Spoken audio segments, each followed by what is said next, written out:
Fly me to the moon and let me play among the stars. Let me see what spring is like on Jupiter and Mars. Hey folks, thanks for tuning in. It's the Ed August Astrology and Tarot Show. Hello folks, this is Ed August speaking. We're supposed to have some intro music, but I haven't heard it yet. So I guess this is on beta right now because we're not getting exactly what we were looking for. It's a beautiful day today. We have the winter solstice coming up, but I'll talk about that more in the next episode, which will be on Tuesday at the same time and station. Today I just wanted to look at the current planets. The sun is in Sag, the moon is in Leo. Those are both fire signs. I would say this is a great day for fire signs in general, which would be Aries, Leo, and Sagittarius. And let me see, Venus and Mars, the pleasure planets. Venus, the goddess of love. Mars, the ruler of the male gender and of sexuality, are both in Aquarius, although Mars is just less than a week away from leaving Aquarius and going into Pisces. While in Aquarius, anything can happen with love, Venus and Mars, you know. Or then again, some people are not even looking for love during that because it can be a very mental vibration rather than a physical one. And it seems like there's a lot of new directions that people are taking in their lives as the sun has just gone over planet Uranus, which brings many new beginnings along. I think this is a good phase right now. We're in a good phase astrologically. And I wanted to touch on a couple of issues. One of the things that I do that I've been doing for about 40 years is comparing people's astrology charts for compatibility. 90% of my clients for this are female. And I just wanted to warn all you females out there that might be listening about matters of love. I have two charts in front of me on two tabs on a screen that I created, which are a client and her ex, and I'm not going to go into any identification, obviously, except they were attracted because her sun and Mercury, which has to do with how she communicates and her vital essence, you know, is in a conjunction with his moon and Venus. Moon and Venus together make a person charming. It makes a guy very charming, a kind of, one might almost say, a womanizer, because what does he love? He loves women. The moon and Venus are both symbolic of the female sex. Anyway, they had this one thing in common, the Mercury sun in one chart with the moon, Venus in the other. So he's also a very, because his sun is conjunction Jupiter, so he just thinks whatever he starts is going to work just fine. He meets a woman, and I think pretty soon he says, hey, babe, you're cute. Why don't we go get married? You know, it's that quick. He has had, I believe, 6 children with 5 women. He has never married any of them. And he plays little games like, hey, let's go to the courthouse. I'll get a marriage license. And then he never fulfills this. Now, these women find out about each other after the relationship blows over.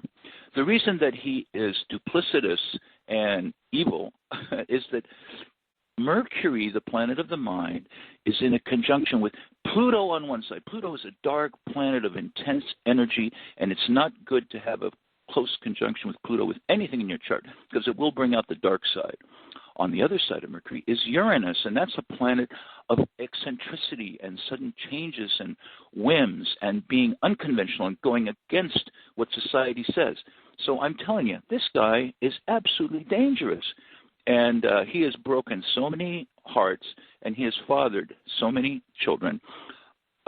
My thesis here is that if a woman meets a guy and she is wondering, should I get involved with him or not?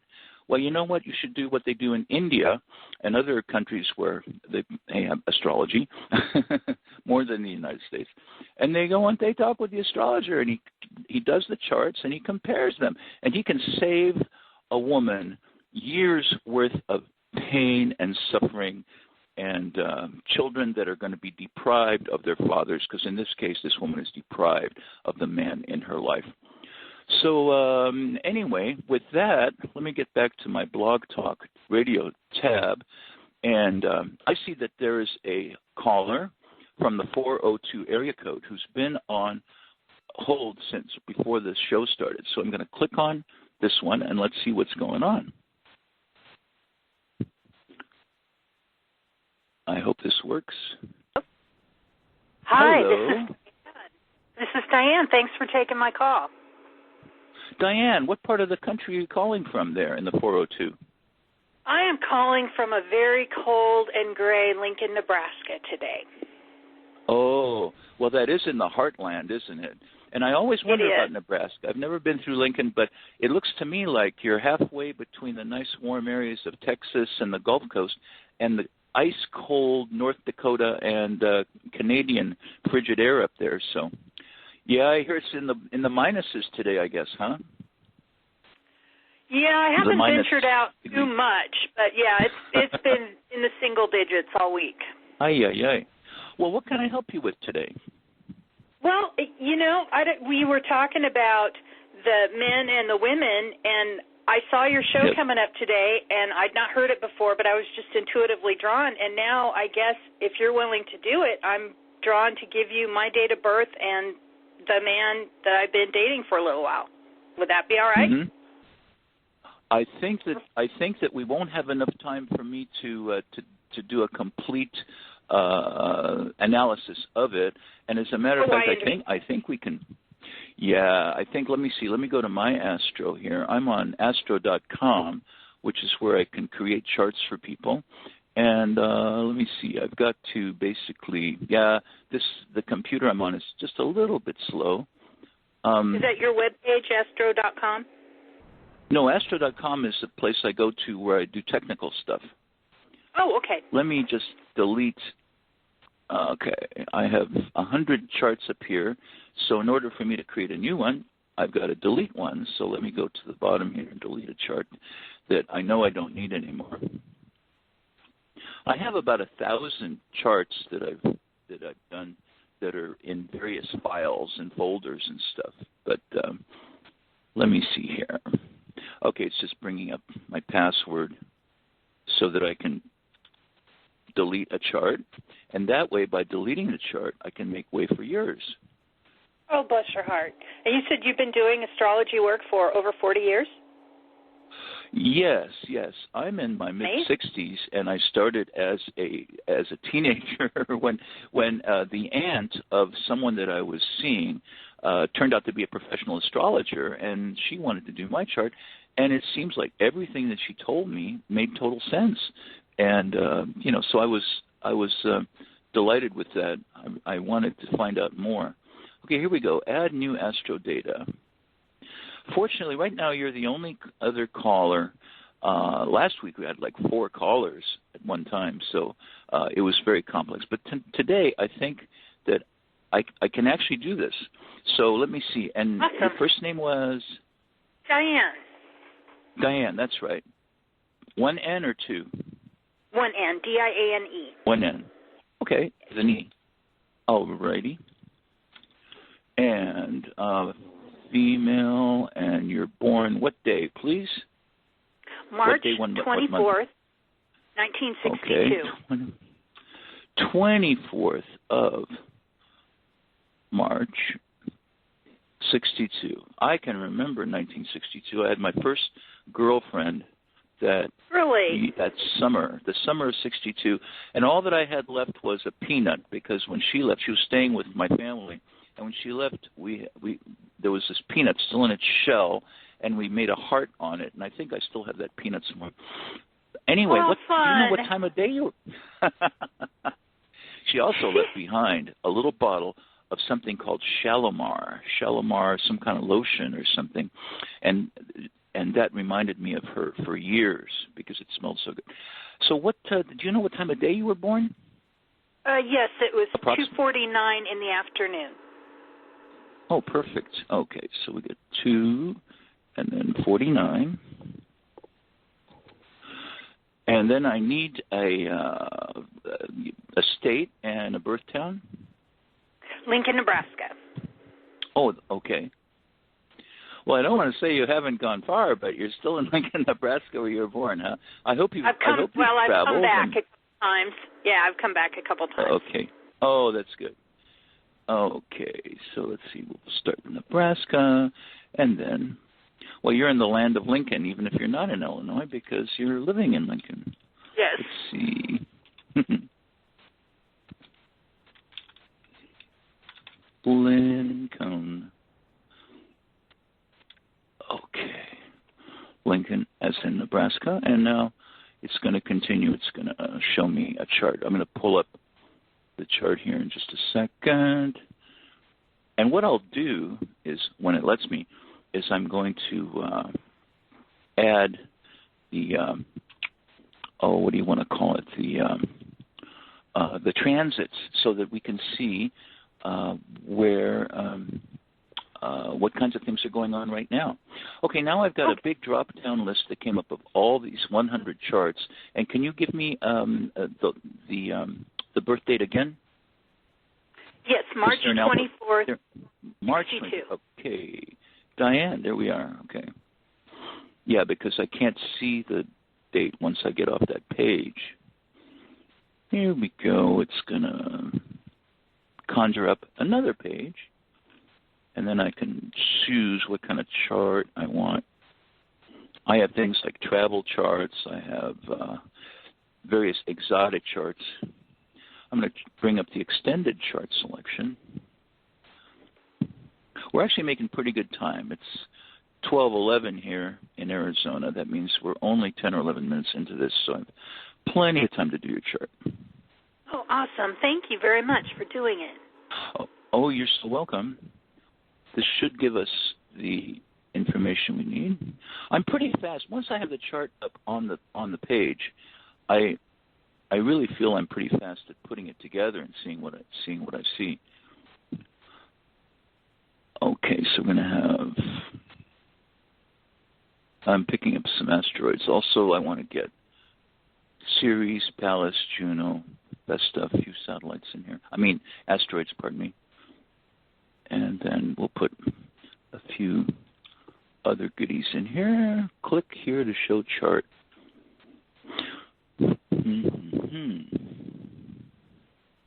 Yeah, it's a gray day over here. It looks like it rained this morning, but the days have been in the 70s typically, high 60s, low 70s. So we missed that whole cold wave that you guys had.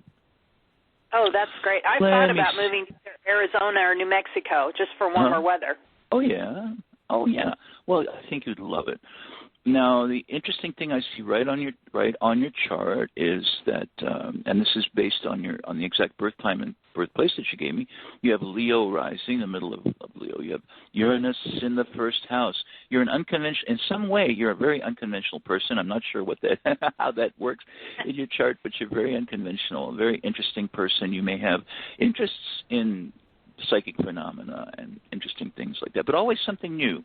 You hate to get bogged down in old stuff, But then in Scorpio, you got the moon in a conjunction with Neptune. It's a 1 degree conjunction. No, it's less than that. It's 11 minutes. The conjunction between moon and Neptune. You're either mystical or you're so drawn to the unusual and maybe perhaps the romantic side of life, It's almost like you can hear a music that no one else can hear. Does that make sense when I say that? You can hear a music almost in your mind. Yeah. So, and what I love about this is that your moon and your Neptune aren't just sitting there in Scorpio. They're in a powerful, positive connection with both it looks like it's Chiron, Mars, and Mercury. The strongest is Mercury. And what that connection means is that the energies of your mind and your thinking and your emotions are congruent. They work together very well. So your mind works with these energies, and you can really make something out of that. You could be, for example, a mystic. You could be a psychic. You could be an author. You can write about stuff, I don't see how this chart would not make you, a possible real character, real personality, a real a person who would be known and develop thing really fantastic, about themselves. Now, you do have to go against some negative, one could almost say evil energies in your life, because your Mars and your Mercury are both opposed by Pluto. And Pluto, as I suggested earlier, is a negative, tends to be a negative planet, especially when it opposes your Mars and your Mercury. It's almost like something is going against you, some person. I think it's more a person than fate or circumstances, is drawing off your energy and not letting you do everything that you would want to do. So that there's some issues there that you might want to, Yeah, consider. It's been an uphill battle with that. Yeah, since I was an a uphill kid. struggle a little bit. So it's like yeah. you get somewhere really good. It looks like things are going really good, and then you find that you don't get along with the supervisor or something like that, right? Right. So your Venus, the planet of love, is in Aries. So you're a self-starter, with relationship. But your Mars is in Pisces. So there's that deep mystic side. You're looking for the perfect love. I mean, every woman wants a perfect love in her life. Yeah, I don't know if I'm in a or not. Well, I can see that I could do your chart, but I'm not sure that I have the time right now to do your partner's or your friend's or lover's chart. May I ask, what sign is he? He's a Leo. He's a Leo also. Is he born early in Leo or late in Leo? In other words, was he born, late in July or the middle of August? Late in July. What was late in July? Late in July. So his sun is in your 12th house. That's interesting. The 12th house is the house of secrets, of skeletons in the closet, of your subconscious mind. And if his sun is there, he could illuminate that part of your life in some way. But he could also bring out some of those hidden reservoirs, feelings and stuff that you have. Typically, I would say that somebody's sun in your 12th house is not a really good combination. So I'm just presuming, just based on that you've had some problems with him, some issues have come up. Well, mainly just one, but it's a big one, so I'm thinking about possibly ending it. Well, just based on where his sun is and the fact that he's a Leo and the fact that you can't make that much progress against a Leo male because he's somewhat vain, he's somewhat conceited, he somewhat thinks that he is, I don't want to say that all Leo males are macho or bossy, but some are, and when I see that this is having an effect on your 12th house, your 12th house is the last of the 12 houses, of the zodiac. It's a weak point. It's the weakest house in the horoscope. It's sort of like he's like biting you by the foot or something. I mean, he's like, I think it would be a difficult energy for you to overcome. He could undercut you somehow. He could, instead of being a helpful partner, he could have issues where he puts you down and makes you feel weird about stuff, like you're not quite sure what's up and what's down.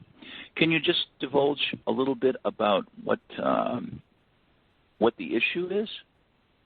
It's intimacy. We're just friends because he has an intimacy problem. I suspect there may be something very dark in his past, like potential sexual abuse type of thing. Does he ever refer to it when you're like in talking or in foreplay or anything like that? Does he go to weird places like in his conversation? Does he want to bring up stuff that turns him on, but it turns you off? No, we don't discuss, like I said, we're just friends. We don't discuss sex. We haven't had sex.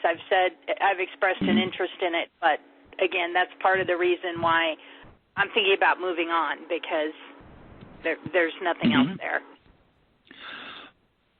Well, now you got me really interested in looking at his chart, but we've only got 10 or 11 minutes left in the whole show.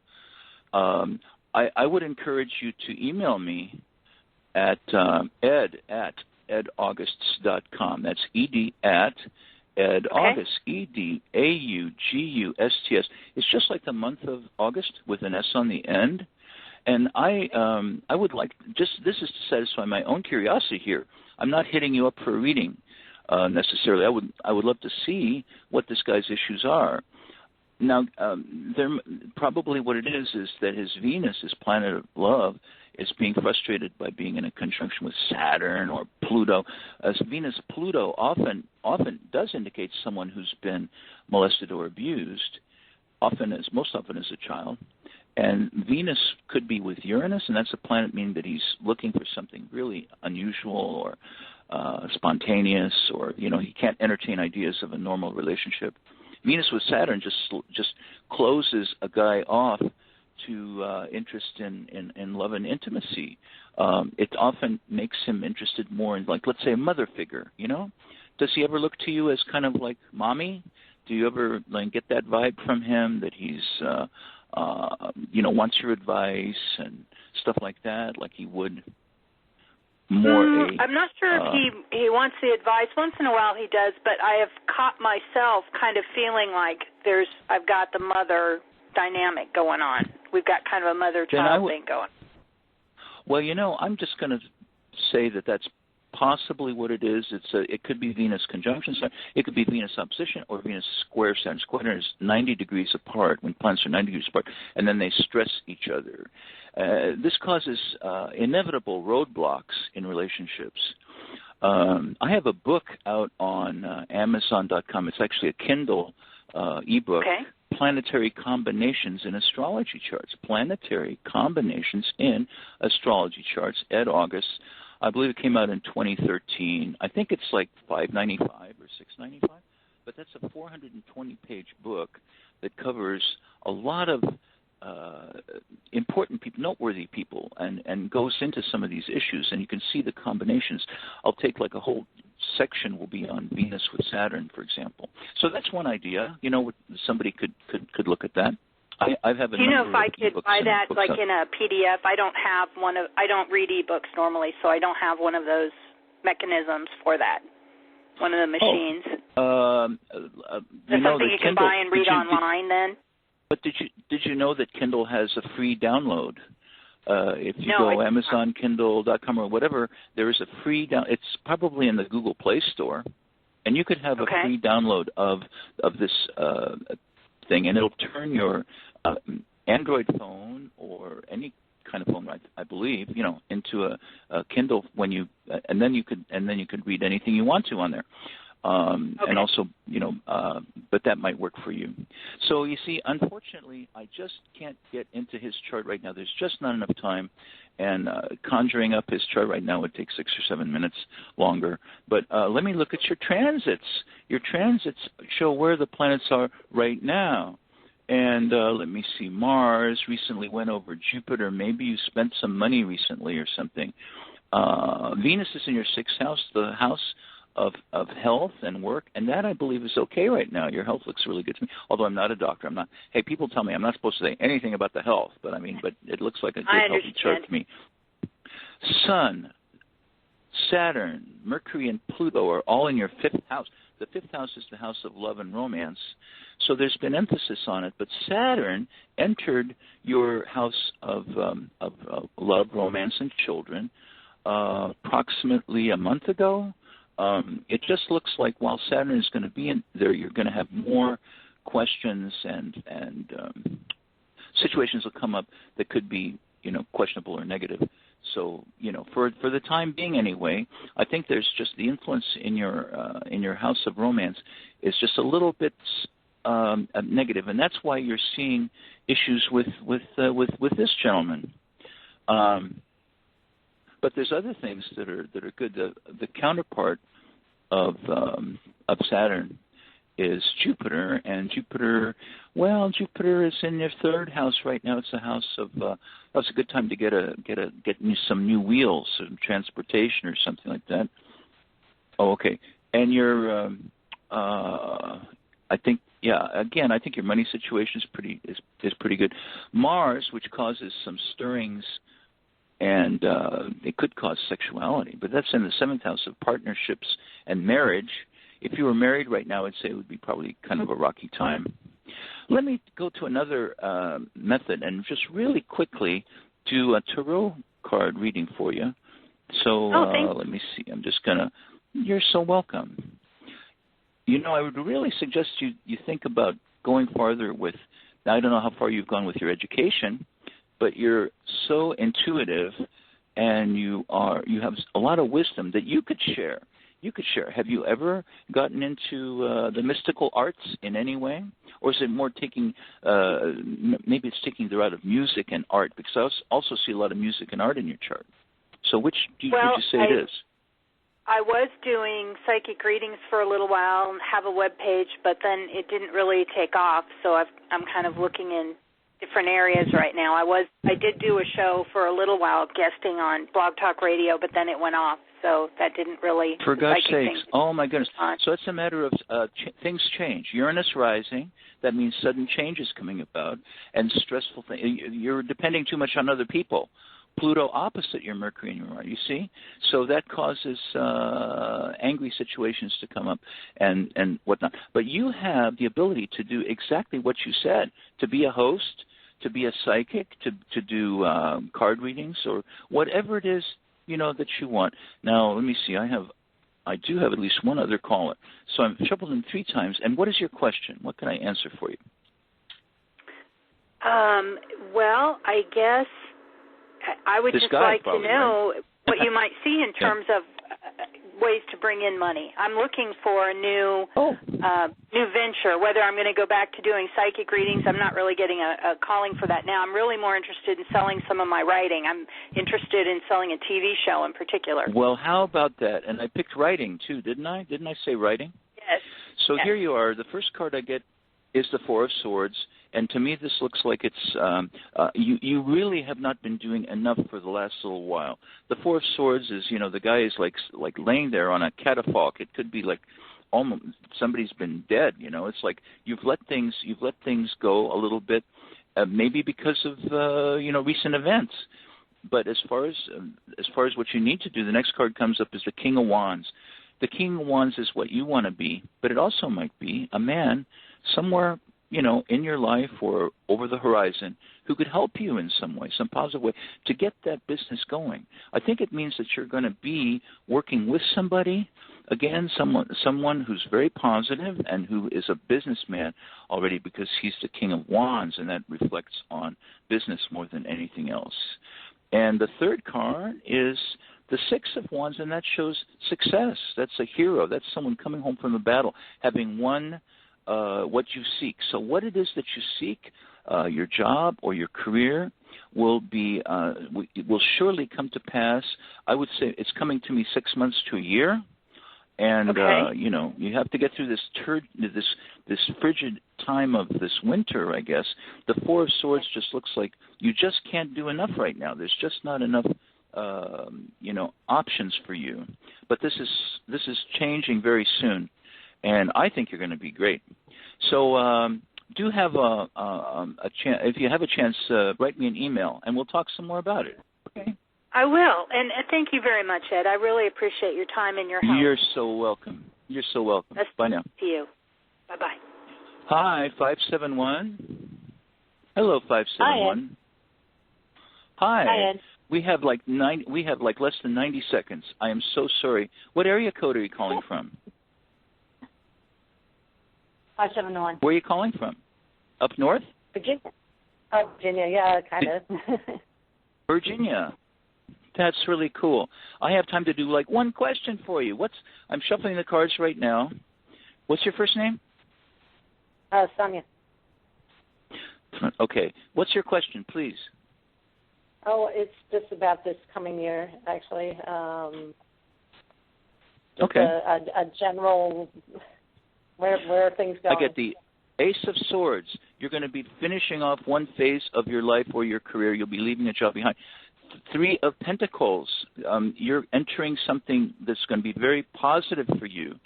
And then the King of Swords. So you'll know about a year from now what you need to do. My God, they're going to book me off here in about 10 seconds. So I just wanted to say thank you for your call. Thank you, everyone, for calling. And I'll try to get a show that's an hour long. Meanwhile, you can call in again next Tuesday. I'll try to take your calls faster and talk a little shorter with each guest. Thanks so much for looking in. Look for me again on Tuesday. Bye now.